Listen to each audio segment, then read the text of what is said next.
ఈ ఇబ్రహీంపట్నం గడ్డ మీద ముఖ్యంగా మా మహిళలను సగం సగం ఇంత మటుకు నేను ఎప్పుడు చూడలే ఈ భారతదేశంలో. అంటే రిజర్వేషన్ వస్తుందని ముందే గమనించినట్టు బాగానే ఉద్యమం మూవ్మెంట్ బాగానే అందుకుంది ఇటు సైడ్. ఎందుకంటే ఇప్పటికి ఇది 6వ సభ. నిన్న పొద్దున మొదలుపెట్టి మూడు నియోజకవర్గాలు చేసి ఇది 5వది, ఇంకోటి 6వది ఉంది. ఇక్కడ ఉన్నటువంటి చైతన్యం మహిళలలో ఎక్కడ చూడలే. మీ అందరికీ నా నమస్కారాలు తల్లులు. ఎందుకంటే మహిళలు ఎప్పుడైతే బయటకు వస్తారో అప్పుడు సుఖ సంతోషాలతో ఉన్నట్టు మనం. ఎందుకంటే మన ప్రభుత్వం వచ్చి 150 రోజులైంది. మంచిగా మీరందరు బస్సులలో తిరుగుతుర్రు. 500 రూపాయలు సిలిండర్ ఇచ్చిర్రు. ఇప్పుడు 2500 కూడా మీకు వచ్చే ప్రయత్నం జరుగుతుంది. మొన్ననే మన ప్రభుత్వం ప్రజాపాలన పెట్టి 1 కోటి మంది అప్లికేషన్లు తీసుకొని వాళ్ళ బాగోగులు ఏంది, వాళ్ళకు రేషన్ కార్డులు వచ్చినాయా, ఆధార్ కార్డులు వచ్చినాయా, డబుల్ బెడ్రూమ్ ఇల్లులు వచ్చినాయా తెలుసుకొని మా రేవంత్ రెడ్డి గారు ముఖ్యమంత్రి గారు దాన్ని మొత్తం ఇప్పుడు మొన్ననే యాదగిరి లక్ష్మీనరసింహ సాక్షిగా ఇప్పుడు 2 లక్షల రూపాయల రుణమాఫీ కూడా చెప్పిండు. మిగతా గ్యారంటీలు కూడా అన్ని కంప్లీట్ చేస్తాడు. ముఖ్యంగా ఈ సభకు నన్ను తమ్మునిగా నన్ను ఆశీర్వదించి మీ అందరి ముందు నన్ను ఇక్కడ నిలబెట్టిన మా అన్న మల్రెడ్డి రంగారెడ్డి అన్న.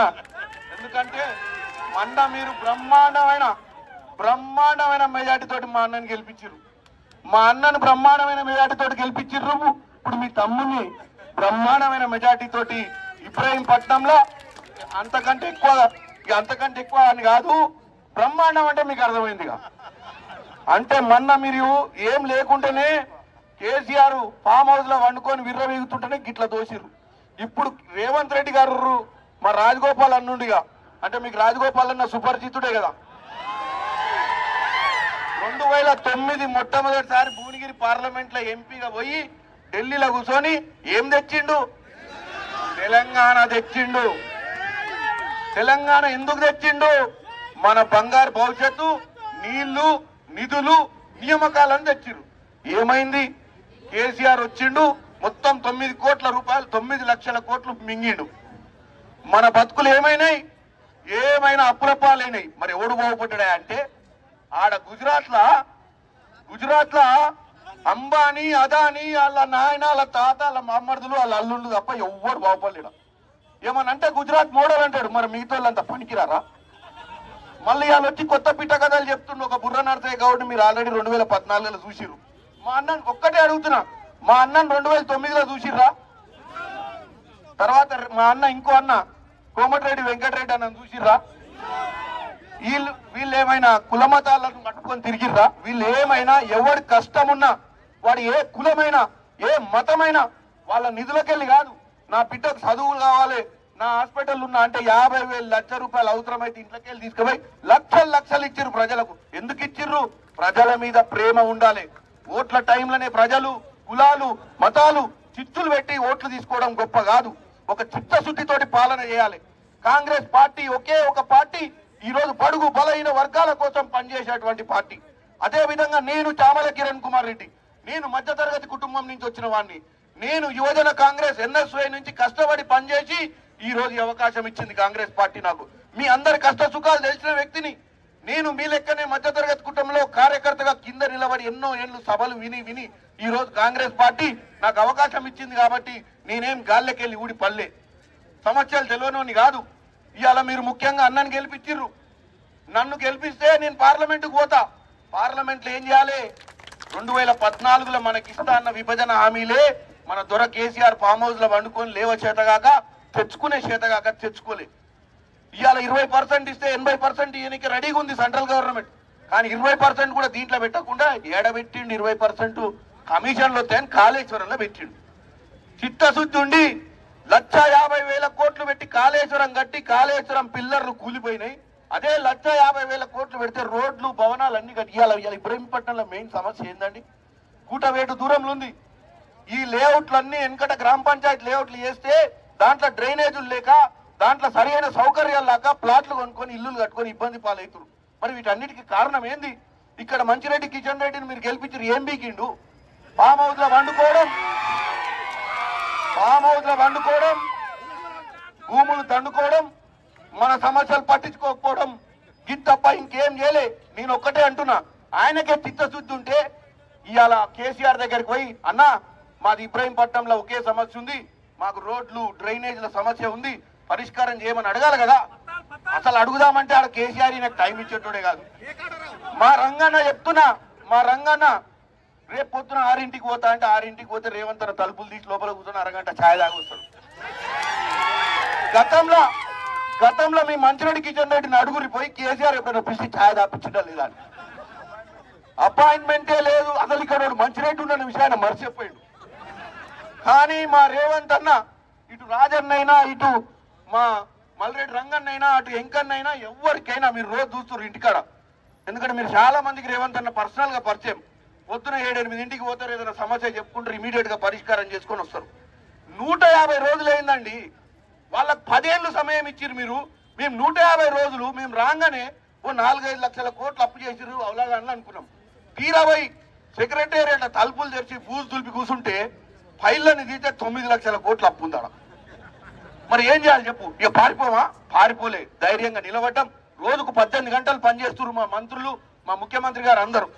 కాబట్టి మీరు దయ ఉంచి మాకు సమయం ఇవ్వండి. 10 ఏళ్ళు వాళ్ళకి ఇచ్చిర్రు, మాకు ఇంకొక ఆగస్టు 15 లోపు రేవంత్ రెడ్డి గారు అన్ని పథకాలు చేస్తా అని చెప్పిండు.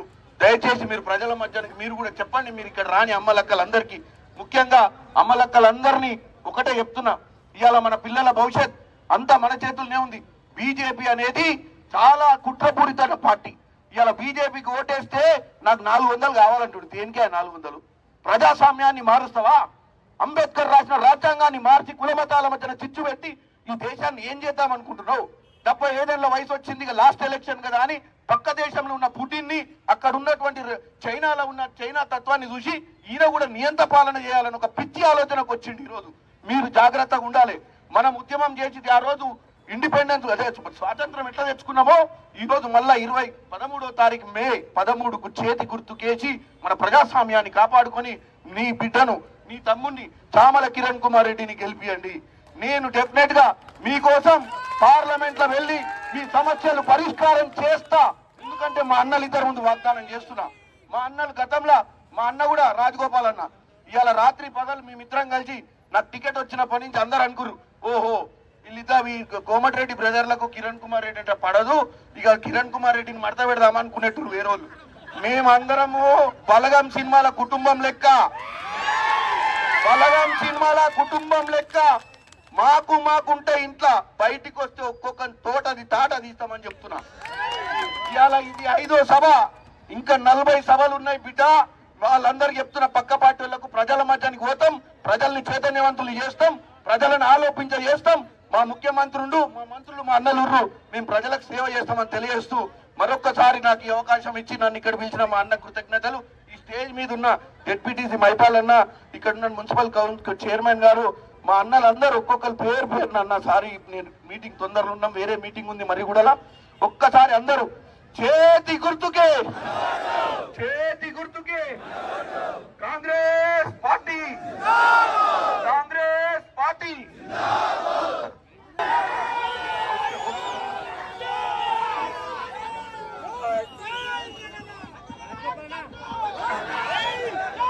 ఈరోజు ఇబ్రాహీంపట్నం గడ్డ మీద మొన్ననే మీరు పెద్ద మెజార్టీతో మల్రెడ్డి రంగారెడ్డి గెలుపు కోసం కష్టపడ్డ ప్రతి ఒక్కరికి ముందుగా పేరున హృదయపూర్వకంగా చేతులు జోడించి నమస్కరిస్తున్నా. ఆ రోజు ఉత్సవం ఎట్లా ఉందో ఈ రోజు కూడా చెక్కు చెదరకుండా ఈ రోజు బ్రహ్మాండంగా మా అన్నదమ్ములు, మా అక్క చెల్లెళ్ళు, ఈ గ్రామ పెద్దలు, వేదిక మీద ఉన్న నాయకులు ఈ రోజు మీరు ఇంకా కూడా గుండెల్లో పెట్టుకొని మమ్మలను ముందుకు నడుపుతున్నారంటే మీ రుణం తీర్చుకోవడానికి నాతో పాటుగా రేపు మన అభ్యర్థి చామల కిరణ్ కుమార్ రెడ్డి ఉంటాడని చెప్పి సందర్భంగా మనవి చేస్తున్నా. దానికి తోడుగా మన గతంలో మా రాజగోపాల్ రెడ్డి గారు మన ప్రాంతానికి 5 సంవత్సరాలు ఎంపీగా ఉన్నాడు. మేమేది చెప్పితే అది అభివృద్ధి కార్యక్రమాల్లో ఆ రోజు రాజగోపాల్ రెడ్డి గారు పాల్గొన్నారు. కానీ ఈరోజు ఈరోజు వస్తున్న ఎన్నికల్లో వచ్చేటువంటి మన నాయకులను మీరు చూడండి. గడిచిన 30-40 సంవత్సరాలు ఇబ్రాహీంపట్నం గడ్డ మీద కాంగ్రెస్ పార్టీ జెండా ఎగరలేదు. మొన్న మీరందరూ జెండా ఎగిరించుండ్రు. ఇబ్రాహీంపట్నం ప్రజల ఆశయం నెరవేర్చే బాధ్యత మేము చెప్పిన 6 పథకాలే కాదు, ఇండ్లు ఇచ్చే కార్యక్రమం, పింఛన్లు ఇచ్చే కార్యక్రమం, రేషన్ కార్డులు ఇచ్చే కార్యక్రమం, మహిళలకు 2,500 ఇచ్చే కార్యక్రమం, ఇప్పటికే ఉచిత బస్సు సౌకర్యం కల్పించిన మా తల్లులందరికీ. అదేవిధంగా మన ముఖ్యమంత్రి గారు రోజు 18 గంటలు పనిచేస్తూ మేము చెప్పిన ప్రతి సమస్య మీద స్పందిస్తుండు. మా అక్క చెల్లెళ్లకు ఇళ్లలో 200 యూనిట్ల కరెంటును కూడా ఉచితంగా ఇచ్చినటువంటి ఘనత ఈరోజు 100 రోజుల పాలనలో 100 రోజులంటే 3 నెలలు ఈ దుర్మార్గులు 10 సంవత్సరాలు పాలించిండ్రు. 10 సంవత్సరాలు పాలిస్తే ఒక్క రేషన్ కార్డు ఇవ్వలేదు, ఒక్క పింఛన్ ఇవ్వలేదు, ఒక్క ఇల్లు ఇవ్వలేదు, ఒక్క కరెంటు బిల్లు కట్టలేదు. మహిళల గ్రూపులన్నీ తీసేసిండ్రు. అరిచేతిలో వైకుంఠం చూపించిండ్రు. మా అక్క చెల్లెళ్ళను ఆగం చేసిండ్రు, యువకులను ఆగం చేసిండ్రు, ఇక్కడ ఉండేటువంటి ప్రజానికాన్ని ఆగం చేసిండ్రు, రైతాంగాన్ని ఆగం చేసిండ్రు. ఇక్కడ ఉన్న భూములన్నీ అమ్ముకున్నారు, జేబులు నింపుకున్నారు. ఈరోజు పారిపోయిన దుర్మార్గులు మళ్ళా ఇక్కడ ఓట్లకు వస్తున్నారు. మీరు ఇప్పుడు చక్కగా బుద్ధి చెప్పాల్సినటువంటి అవసరం మరొక్కసారి మీ మీద ఉంది. మేమిచ్చిన మాట 6 పథకాలు అమలు చేయడంలో మన రేవంత్ రెడ్డి గారు ముఖ్యమంత్రి గారు ప్రతిరోజు మాతో మాట్లాడతాడు. ప్రతిరోజు అన్నా ఏం సమస్యలున్నాయి, ప్రజల కోసం మనం ఏం చేయాలి, 20 సంవత్సరాలు మనం ఈ రాష్ట్రాన్ని బ్రహ్మాండంగా ప్రజలతో శబ్బాష్ అనిపించుకోవాలంటే మనం ఏం చేయాలో అదే చేద్దామనే ముఖ్యమంత్రి ఈరోజు మనకు రేవంత్ రెడ్డి గారు ఉన్నారు. అందుకే ఈరోజు మీ అందరికి ఒక్కటే మనం చేస్తున్నా, ఇక్కడ రాజగోపాల్ రెడ్డి గారు మనకు ఎంపీగా ఉన్నప్పుడు కానీ, ఇప్పుడు ఉండేటువంటి మన ఎంపీలు కానీ, వెంకటరెడ్డి గారు కానీ, అదేవిధంగా నేను ఈరోజు ఎమ్మెల్యేగా మీ అందరి యొక్క దయతో, మీ అందరి యొక్క శ్రమతో ఈరోజు ఈ గడ్డ మీద మనం ఉన్నాం. అందుకే ఈరోజు ఒక్క మాట చెప్పితే వేలాదిగా మీరు కథలు వచ్చిండు. నేను రాత్రే వచ్చి ఇక్కడ కూర్చున్నా, మీ అందరికీ చెప్పిన ఈరోజు మన ఎంపీ అభ్యర్థి ఇక్కడ వస్తున్నాడు, మనం ఎట్లా గెలిపించాలో ఒక్కసారి చూపించాలని ఈ సందర్భంగా మీ అందరికీ చెప్పగానే 24 గంటల్లో ఊర్లు కదిలి వచ్చిండ్రు. మొత్తం ఈ ప్రేమపట్నంలో ఉండే మా అక్క చెల్లెళ్ళు, మా అన్నదమ్ములు పెద్ద ఎత్తున వచ్చి ఈరోజు మన సామల కిరణ్ కుమార్ రెడ్డి గారి విజయం కోసం మీరందరూ పాటుపడ్డారు. అందుకే రేపు మనకు ఈ ప్రాంతం అంతా అస్తవ్యస్తం ఉంది, అభివృద్ధి జరగలేదు. ఎక్కడ వస్తే అక్కడ దోసుకున్నారు, దాచుకున్నారు, పేదోళ్ళ నోరు కొట్టిండ్రు, పేదోళ్లకు ఏ ఒక్క పని చేయలేదు. అందుకే ఈరోజు పేదోళ్ల పక్షాన కాంగ్రెస్ పార్టీ అండగా ఉంటుంది. మల్రెడ్డి రంగారెడ్డి మీకు తోడుగా ఉంటాడు. నాతో పాటు రేపు చామల కిరణ్ కుమార్ రెడ్డి గారు 3 లక్షల ఓట్ల పైచలతో గెలవబోతున్నాడు. రేపు ఎట్టి పరిస్థితిలో మనతో కిరణ్ కుమార్ రెడ్డి ఉంటాడు. కాబట్టి మీరు చెప్పే మాటలు కాదు, మేము పని చేసేందుకు 100 రోజుల్లో ఇచ్చిన హామీలను మొదలు పెట్టినాం. కానీ మళ్ళా ఎన్నికల కోడ్ వచ్చింది, మేము చేయలేకపోయిండొచ్చు, చేస్తున్నాము జరిగే పనులన్నీ. ప్రతి మాట ఇచ్చిన మాట తప్పదు, కాంగ్రెస్ పార్టీ చెప్పిన మాట తప్పదు అనేటువంటిది మీరు అందరూ గుర్తుపెట్టుకోమని, మీ అందరి యొక్క అభివృద్ధి మా లక్ష్యం. ఈ ప్రాంత అభివృద్ధి హైదరాబాద్ కామడ దూరంలో ఉంది. ఏ ఒక్క రోడ్డు చక్కగా లేదు, ఏ ఒక్క లైట్ చక్కగా లేదు, ఏ ఒక్క మోరి చక్కగా లేదు. గ్రామాలలో పోతే రైతులకు ఎన్నో కష్టాలు ఉన్నాయి, అవన్నీ తీర్చడమే మా లక్ష్యం. కాబట్టి ఈ రోజు ఆ లక్ష్యాన్ని పూర్తి చేసుకునే బాధ్యత మాది అని చెప్పి ఈ సందర్భంగా మనం చేస్తున్నా. అందుకే మన వాళ్ళందరూ ఈ రోజు మీరందరూ పెద్ద ఎత్తున వచ్చి మన కిరణ్ కుమార్ రెడ్డి గారిని ఆశీర్వదిస్తున్నటువంటి సందర్భంలో బూతులో మా నాయకులు ఉన్నారు, కార్యకర్తలు ఉన్నారు. ప్రతి బూతులో ఎన్ని ఓట్లు మెజార్టీ తెస్తే మీరు అంత హీరోలుగా ఇంకా మిగిలిపోతారని చెప్పి ఈ సందర్భంగా మనవి చేస్తున్నా. అందుకే నేను మీ అందరికీ టైం లేదు, ఎందుకంటే మన ఎంపీ అభ్యర్థికి మన లాంటి 7 నియోజకవర్గాలు ఉన్నాయి. 7 నియోజకవర్గాలు తిరగాలంటే సమయం లేదు. నేనైతే తిరగగలుగుతా, కానీ ఒక పార్లమెంటు సభ్యునికి మనం ఇంత సమయం ఇచ్చి మన కార్యక్రమాన్ని మనం అందరం దిగ్విజయం చేసుకుంటున్నటువంటి సందర్భంలో మనకు మా సోదరుడు ఈ పార్లమెంటుకు ఇన్ఛార్జ్ గా ఉన్న కోమటిరెడ్డి రాజగోపాల్ రెడ్డి గారు, ఆయన కూడా ఆయన నియోజకవర్గంలో ఇప్పుడు మళ్ళా మీటింగ్ ఉంది. ఆయన మాట్లాడతాడు. మాట్లాడిన తర్వాత కిరణ్ కుమార్ రెడ్డి గారు మాట్లాడతారు. మాట్లాడిన తర్వాత రాజగోపాల్ రెడ్డి గారు మాట్లాడతారు.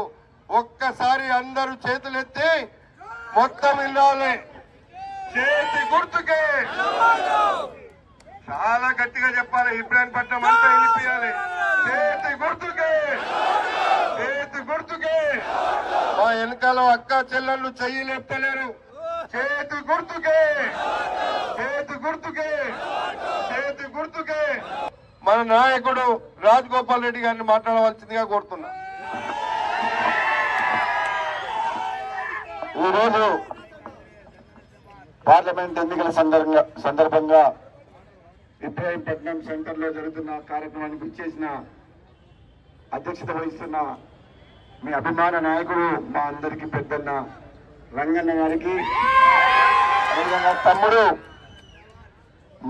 మన మీద నమ్మకంతో ఈ ప్రాంతానికి సేవ చేస్తా అని చెప్పి కాంగ్రెస్ పార్టీలో 20 ఏళ్లు కష్టపడి ఈ రోజు అధిష్టానం ఆశీస్సులతోటి పార్లమెంట్ టికెట్ తీసుకొని మీ అందరి సమస్యల కోసం పోరాటం చేస్తా, నన్ను గెలిపించండి, మీకు సేవ చేసే భాగ్యం కల్పించండి అని మన ముందుకొచ్చిన చామల కిరణ్ కుమార్ రెడ్డి గారికి, అదేవిధంగా వేదికను అలంకరించిన మున్సిపల్ చైర్మన్, మరి మైపాలు బ్లాక్ కాంగ్రెస్, మండల కాంగ్రెస్, మన శేఖర్ మామ, మీ అందరూ ప్రతి ఒక్కరు ఇక్కడ ఎదురుగా ఉన్న మహిళా సోదరులు, కార్యకర్తలు, నాయకులు అందరికీ కూడా పేరు పేరున హృదయపూర్వక నమస్కారం తెలియజేస్తున్నాను. మీ అందరు కూడా ఇంకా వేరొక మీటింగ్ ఉన్నది కాబట్టి రోజు మేము నిద్రపోతలేము. మేము రోజు డే నైట్ కష్టపడుతున్నాం. ఎండనక వాననక పొద్దున్న లేస్తే, ఎందుకంటే 7 పార్లమెంట్ నియోజకవర్గాలు ఎన్నో మీటింగులు పెట్టుకుని రాత్రి పగలు కష్టపడుతున్నాం. మా ఆలోచన ఒక్కటే, ఇబ్రాహీంపట్నం నియోజకవర్గ ప్రజలకు ఒకటే చెప్తున్నాం, ఈ తెలంగాణ ఇచ్చింది కాంగ్రెస్ పార్టీ, తెలంగాణ తెచ్చింది కాంగ్రెస్ పార్టీ కోసం కొట్లాడింది మేము. మీ అందరి కోసం ఈ తెలంగాణ వచ్చింది, కానీ కేసీఆర్ కుటుంబం కోసం రాలేదు. దురదృష్టవశాత్తు కేసీఆర్ 2 సార్లు మాయ మాటలు చెప్పి అబద్ధాలాడి ఈ తెలంగాణ రాష్ట్రాన్ని అప్పుల పాలు చేసిండు. 1000 కోట్లు కేసీఆర్ కుటుంబం దోచుకుంది.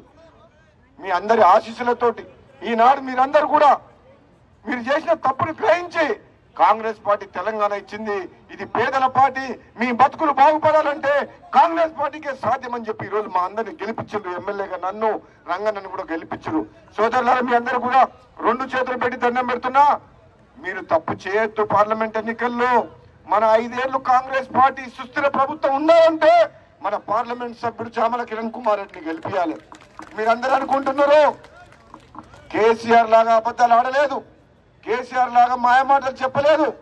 కేసీఆర్ అప్పుల పాలు చేసిన తెలంగాణని, ఈ రోజు ఆర్థిక సంక్షోభాన్ని సృష్టించిన తెలంగాణని ఈ రోజు రేవంత్ రెడ్డి గారు ముఖ్యమంత్రి గారు బాధ్యత తీసుకొని మేమందరం కలిసికట్టుగా ఒక టీం లాగా ఈ తెలంగాణని ఎట్లా గాడిలో పెట్టాలి, ఈ తెలంగాణ ప్రజలకు ఇచ్చిన హామీలను ఎట్లా నెరవేర్చాలి, ఈ తెలంగాణ ఉన్న పేదల కష్టాలు పోయేదాకా నిద్రపోవద్దని శపథం చేసి కష్టపడుతున్నాం. మేము కష్టపడుతుంటే ప్రభుత్వాన్ని కూల్చేస్తామంటాడు ఈ కేసీఆర్ బక్కోడు. కూల్స్తాడా? అవుతుందా? అసలు బీఆర్ఎస్ పార్టీ ఉంటుందా చెప్పు? మీ ఒక్కసారి చెప్పి బీఆర్ఎస్ పార్టీ ఉంటుందా? బిడ్డ, నువ్వు రాజగోపాల్ రెడ్డిని ఓడగొట్టాలంటే మునుగోడుకి ఎంతమందిని తీసుకొచ్చిండు? 100 మంది ఎమ్మెల్యేని తీసుకొచ్చిండు. అవునా కదా? అంటే నువ్వు ఒక్కరిని చూస్తేనే అంత భయపడ్డావు, మరి ఇంతమంది ఉన్నావు. ఇప్పుడు ఇక నా ఒక్కరికి భయపడ్డా లేదా? నన్ను మునుగోడులో ఓడగొట్టాలంటే ఎంతమంది వచ్చిర్రు? ఎన్ని కోట్లు ఖర్చు పెట్టిర్రు? పోలీసు వాళ్ళని పెట్టి ఫోన్ ట్యాపింగ్ చేసి పైసలు పట్టుకొని ఆగమాగం చేసి కమ్యూనిస్టులతో పొత్తు పెట్టుకుంటే 10,000తో గెలిచిండు. ఇప్పుడు మేము ఎంతమంది ఉన్నాం? మామూలు ఉన్నామా? ఒక్కరిని మించిన ఒకడు బుల్లెట్ లాంటిలో ఉన్నాం. ఏమో కేసీఆర్ కార్ఖానకు పోయింది, కేసీఆర్ దవాఖానకు పోయింది నడుగురు దిగి. ఏడున్నాడు కేసీఆర్? వచ్చిండా? ఇబ్రాహీంపట్నంకి వచ్చిండా? లేదు. నీకు బీఆర్ఎస్ ఉన్నదో, కేసీఆర్ ఉండడో, మళ్ళా 20 ఏళ్ళు కాంగ్రెస్ పార్టీ ఉంటుంది తెలంగాణ. 20 ఏళ్ల పాటు కాంగ్రెస్ పార్టీ ఉంటుంది. ఈ కాంగ్రెస్ పార్టీనే ఈ పేద ప్రజలకు, నా తల్లులకు, అక్కలకు, చెల్లెలకు న్యాయం చేసి వాళ్ళ కష్టాలు పోవాలంటే, మా తమ్ములకు ఉద్యోగాలు రావాలంటే, మన తెలంగాణ రైతాంగం బాగుపడాలంటే పారదర్శకంగా నిజాయితీగా ప్రజల కోసం పనిచేసే ప్రభుత్వం కాంగ్రెస్ ప్రభుత్వం అని చెప్తున్నా. ఈ సందర్భంగా మీరు చెప్పండి, కవిత ఉన్నదా? జైల్లో ఉన్నదా లేదా? ఎక్కడ ఆడుతుంది కవిత? బతుకమ్మ వచ్చేసారి ఏడాడుతుంది? నేను మునుగోళ్ళ చెప్పినప్పుడు, బిడ్డ నిన్ను వదిలిపెట్టా, నిన్ను నీ కుటుంబాన్ని నువ్వు ఏదైతే దోసుకున్నావో 10 ఏళ్ళ అధికారం పెట్టుకొని నీ కుటుంబం జైలు పోయేదాకా నిద్రపోదని చెప్పిన. చెప్పలే నేను? పోయిందా లేదా? జైలుకు పోయిందా? ఇక కేసీఆర్, కేటీఆర్, హరీష్ రావుని వదిలిపెడతావా? వదిలిపెట్టాం. కేసీఆర్ కుటుంబం జైలు పోవాలి, టీఆర్ఎస్ పార్టీని పొందబెట్టాలని చెప్తున్నాం. మీ అందరూ కూడా నిద్రపోయేది లేదు. ఈ కుటుంబ పాలన తెలంగాణకు మంచిది కాదు. ప్రజాస్వామ్యాన్ని కూని చేసిన వ్యక్తి, ప్రతిపక్షం లేకుండా చేసిన వ్యక్తి, ఒక నియంతలాగా పరిపాలించిన కేసీఆర్ ని గద్దె దింపినాం. ఇప్పుడు పొందబెట్టాల పార్టీని. మన 3 రంగుల జెండా కాంగ్రెస్ పార్టీ జెండా ఎగరాలి. మీరందరూ అనుకుంటే చామల కిరణ్ కుమార్ రెడ్డి ఎంత మేయాడుతాడు గెలుస్తాడు? అరే ఒక ఆయన వస్తాడు, కులం పేరు చెప్పుకొని, మతం పేరు చెప్పుకొని వస్తుండు. మీరు కులానికి, మతానికి ఓటేస్తారా? పేదోళ్ళ పార్టీకి వేస్తారా? మానవత్వం పనిచేసే ఒక యువకుడు వచ్చి కష్టపడతాం మీకోసమైనా చామల కిరణ్ కుమార్ రెడ్డికి ఇస్తారా? మతం, కులం పేరు చెప్పుకునేటోళ్ళకి ఇస్తారా? ఎవరికి వేస్తారు ఓటు? మీకోసం కష్టపడి ఆపదొస్తే సాపదొస్తే నేనున్నా అంటూ రంగన్న ఉన్నాడు. రంగన్నకు తోడుగా కిరణ్ వస్తుండు, తమ్ముడు వస్తుండు, ఢిల్లీకి పోయి కొట్లాడుతా అంటుండు. మరి ఇంతకంటే ఎక్కువ కావాలి? రేపు మునుగోడు ఈడంగానే పోతా, మరి కూడా మాల మీదకి ఎప్పుడు ఆగమంటే అప్పుడు ఆగుతా. నేను ఇబ్రాహీంపట్నం కాడ ఆగనా? మీరు నాకేమన్నా తెలియని వాళ్ళు అందరినీ గుర్తుపడనా? మీరు నన్ను ఒకసారి గెలిపిస్తే పార్లమెంట్ లో మీకోసం కొట్లాడి తెలంగాణ తెచ్చిందా లేదా? 5 ఏళ్లలో ఇబ్రాహీంపట్నంకు నేను ఎంపీగా ఉంటే ఒక్కరన్నా ఒక్క తప్పు చేసినట్టు, ఒక గజం భూమి తీసుకున్నట్టు, ఒక కేసు పెట్టినట్టు ఏమైనా ఉందా నా మీద? నా సొంతంగా అవసరం వస్తే ఇబ్రాహీంపట్నం నియోజకవర్గం ఎంతో మందికి నా సొంత పైసలు ఇచ్చింది తప్పితే ఒక్క తప్పు చేసినట్టు ఎవరని చెప్తారా? నిజాయితీగా, నిస్వార్థంగా మీరు గెలిపించి పంపిస్తే నేను పార్లమెంట్ లో కొట్లాడి తెలంగాణ తీసుకొచ్చిన మీకోసం తప్పితే ఏనాడు తప్పు చేయలేదు, తల వంచలేదు.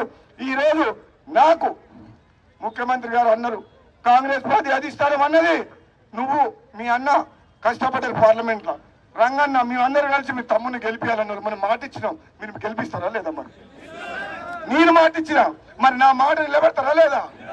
మీరు ముఖ్యమంత్రి రేవంత్ రెడ్డి మా ఇంటికి వచ్చిండు, అందరూ ఆయన దగ్గర పోయి ఉన్నారు. నేను వస్తా అని చెప్పిన రేవంత్ రెడ్డి గారికి, వద్దన్నా నేనే మీ ఇంటికి వస్తా అన్నాడు.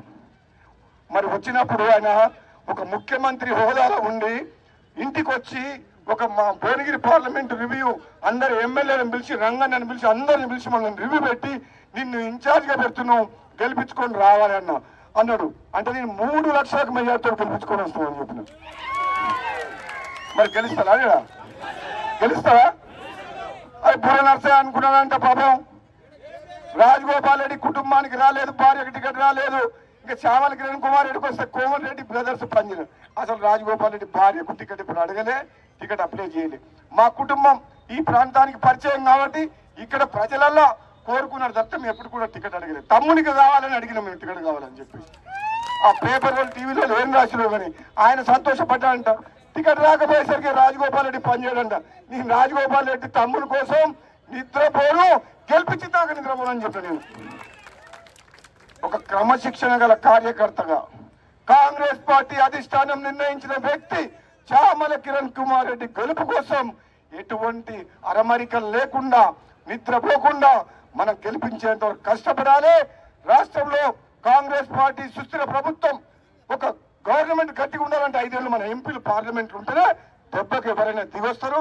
మన తెలంగాణకు జరిగే అన్యాయం జరగకుండా చూస్తారు వాళ్ళు. అటువంటిప్పుడు మనం గెలిపించుకోవాల్సిన బాధ్యత ఉంది. నేను చెప్తున్నా, ఈ టీఆర్ఎస్ టీఆర్ఎస్ వాళ్ళు బీజేపీ వాళ్ళు ఈ తెలంగాణలో ఉండరు. నాకు తెలిసినంత వరకు మీద మీద తిరుగుతారు, ఏదో పాటలు పెట్టుకొని తిరుగుతారు. కానీ ఆ పాటలు డీజిల్ దండ ఎండలో తిరగకపోవడం బెటర్. అవునా కాదా? ఎందుకు తిరుగుతారు ఎండలా?